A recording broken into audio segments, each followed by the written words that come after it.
7 catches and 79 yards with a touchdown in last night's win over the Redskins. Impressed by his performance, Jets wide receiver Brandon Marshall tweeted late last night, "I think ODB is the most entertaining player in football.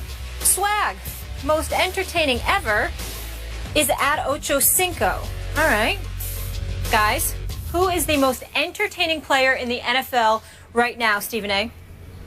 Well, I don't think it's Odell Beckham Jr. I think he's spectacular. I think he's a spectacular young talent with an incredibly bright future ahead of him, so long as he can stay healthy. His hands are magnificent. We all know that. And it's not just a one-handed catch that he had against the Dallas Cowboys last year, which was the catch of the decade that most of us would say, as far as I'm concerned. But we just know that he has elite hands, and he can just do those things. Nobody's refuting that.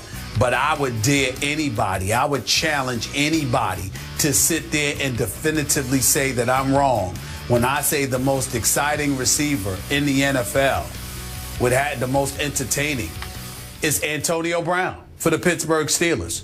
This dude is absolutely sensational. First of all, he's a threat in special teams, number one. Number two, most of the stuff he does is after the catch. It's not just catching the football, it's what he does after the catch. You saw that play that he had against San Francisco last Sunday when he got down to about the 5-yard line or 2-yard line, something like that, when he went in one direction and then turned around and went the other, and it had everybody scurrying all over the place to find him. Plus, when you consider that, also consider his level of production. We spent so much time last year talking about Dez Bryant, talking about Demaryius Thomas, talking about Megatron and what would it be like when he got himself 100%, lamenting the fact that Julio Jones was injured because we knew what he could do once he got healthy, even though he had over 1,400 yards receiving last year, if I remember correctly. But look at Antonio Brown. Last year, 129 receptions for 1,698 yards. The year before that, 110 receptions for 1,499 yards. And this ain't some 5-yard, 10-yard dip and dunks to Wes Welker like Tom Brady did for so many years. This is Antonio Brown we're talking about. You're throwing to him outside of the numbers, inside of the numbers. He's playing on special teams. He's a threat every time he touches the ball. Plus, he's miniature. He's no taller than Skip, for crying out loud. But this dude goes out on the field and does major damage.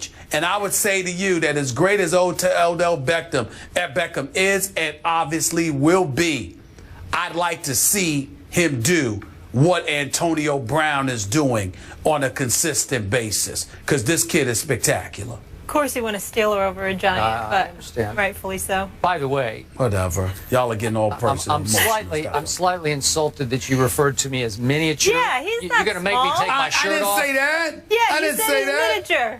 I just said he's about your height. Yeah, It ain't like you 5'2". I'm just saying he's not Megatron. That's all I'm saying. Thank you. I got it. All right. Okay. You know, it is very interesting, to Molly's point. You picked a player on the team that you liked the most from your childhood days, the Pittsburgh Steelers. Mm-hmm.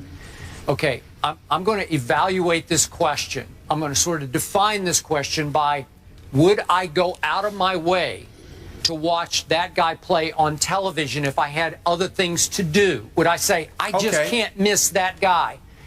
Okay. Antonio's not that guy. I know him off the field. I like the heck out of him. He's a good little dude, and I know he's a little dude by NFL standards. He is a game changer.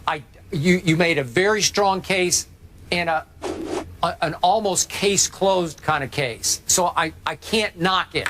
I'm not saying you're absolutely wrong about this. Now back to Odell Beckham Jr. I'm with you about this, and I don't want to use this question to knock him, because he's really good. We all agree with that. But would I go out of my way to watch him play on television? Not yet. He hasn't got me there yet. To your point, it wasn't the catch of the decade against my Cowboys last year. It was the greatest catch I've ever seen. I still see it, and I marvel at it. But I feel like a lot of people, especially out in the Twitterverse, are waiting for the next one of those. So they're on the edge of their seat. Maybe Brandon Marshall is. I don't know. waiting for the next one of those. He made a good catch last night in the end zone to snatch the ball away from the defender because he's big time. But is his captivation factor the highest in football right now? I would rather watch Antonio Brown than I would Odell right now. But that may change at some point. Now we're back. That may change. Now we're back to where's your heart? Where's my heart? Throw it up. Okay, I got two things here that I'm going to throw out. Number one, and this is kind of my 1A on entertainment value. Listen, Rob Gronkowski is captivating to me, and I'm a Brady fan more than I'm a Patriot fan, as you well know. But I got to tell you, he does something every game where I say, I'm not sure any human is capable of doing that right now. So it's entertaining to me. He's like, this is way before your time, but our beloved Mike Ditka, he's the modern day Ditka, because in his day, Mike Ditka as a tight end was just so much bigger and stronger and faster than anyone who could cover him or tackle him, that he was the man among boys on the football field. He was King Kong. He was, to Rex's point last week, it's going to take King Kong to guard Gronk one-on-one. And so that's entertaining to me, to my eye, like, because I'll see him make a pretty good catch because he's very athletic with great hands. He'll snatch a ball, then he'll run over somebody. I'll say, nobody can do that. I'm not quite finished, but go ahead. Go ahead. Then I raise my hand to speak, to interject, because I'm wondering, should we change this question in this regard? Rather than who's the most entertaining player in the NFL now, why don't we just sit there and give some perspective about where we're coming from? Because, Skip, when I think about a Rob Gronkowski, I think about his celebrations in the end zone, because I love it. Like when he was in England, and you just showed him against St. Louis. To me, that was funny. You know, I loved it. But that's it almost was very like Ocho entertaining. Cinco-like. Okay, go ahead. That's right. But for me, Skip, all time, prime time. All right, that's fine. I wanted to see this dude high step at some point. You know, even when he wasn't scoring, just watching Dion with special teams prancing back and forth, waiting for the ball to come his way. You had people at the edge of their seat; they'd run from the concession stand. I'm with you. What is he going to do? I would tune him in. As a Falcon, I would turn him in. As a Cowboy, as a 49er, I would want to watch him. Okay, I'm with you. That's what I'm saying. Okay, he was the show. To present day, to now. Again, I grew up a Cowboy fan, so excuse my bias here. But there are two players who captivate me. And again, I'm going to watch it anyway, but I'm trying to remove myself a little bit from this. Des Bryant captivates me because he plays so angry. He plays with such positive rage. I feel like he's just going to grab the game and just squeeze the life out of it the way he catches a pass and runs with the football. But his running mate, the other half of his duo, is this quarterback named Romo. And you've had a lot of issues with him, and I've had a lot of issues. So in the biggest picture for me, the most entertaining player on the planet is Tony Romo, sometimes for the wrong reason. Sometimes. Because, listen, when he's hot, he's crazy hot. He'll make no-look flip passes to his backs coming out of the backfield like he did against your Giants the other night. He actually no-looked to Joseph Randle in the last drive. And when he's cold, as you know, he can be crazy cold, like oh no, Romo cold. And because of that, he's completely captivating to me. And I believe he is to you, too. You won't admit it publicly, but you would go out of your way to watch Tony Romo play football because it's a show, man. He's going to put on a great show or a bad show. Right?